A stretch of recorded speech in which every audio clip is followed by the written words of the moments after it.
Here we're using the mesquite chunks that you can buy at any grocery store. You can actually see the size because I'm comparing it to a bottle of soda or a beer bottle. You can see the size also due to the pan. Here's the Big Chief smoker, and this is what we'll be using.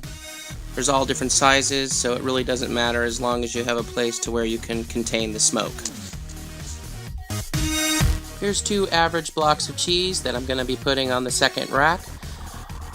And then I'll be preparing a small bit of charcoal, to which we'll start the smoking process. Alright, now what I've done is I've taken my barbecue and I have started a small piece of charcoal and also a piece of mesquite.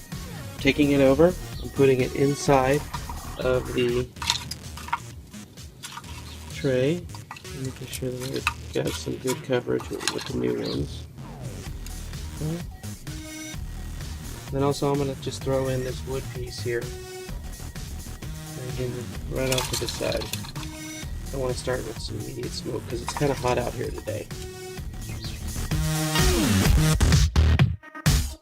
But the wood's all ready to go. I'm going to put it in the very bottom of the Big Chief where it normally goes. You can always access this from the exterior access panel in the door. Important to have a thermometer, but it's really important to have a timer, as this helps you keep track of the burn rate. I've now had to add a little bit of smaller pieces of charcoal and actually put little chunks of wood or the actual bark to get this thing smoking. But now you can see that it's definitely creating smoke. You don't want it any hotter than this. So I think we'll check this in about 15 minutes.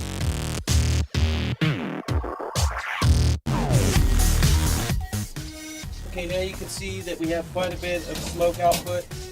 We're actually at 123 degrees. It's actually getting a little bit hot. So you're going to want to open it. You can see the smoke output's pretty good.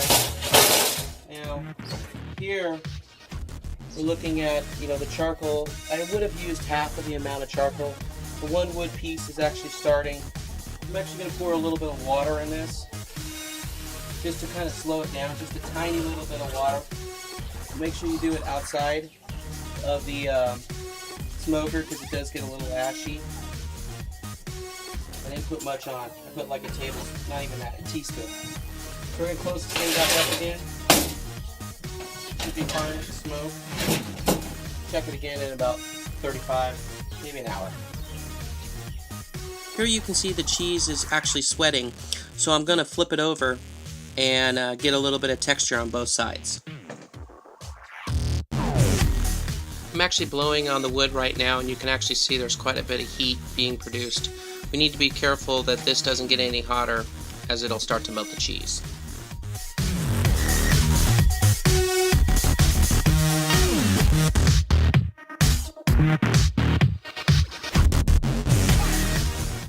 It's actually really hot today.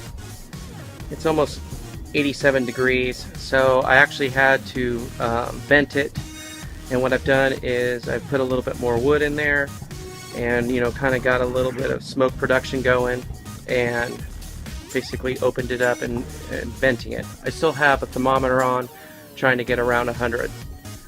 This should be sufficient for smoking the cheese as long as we have plenty of smoke output.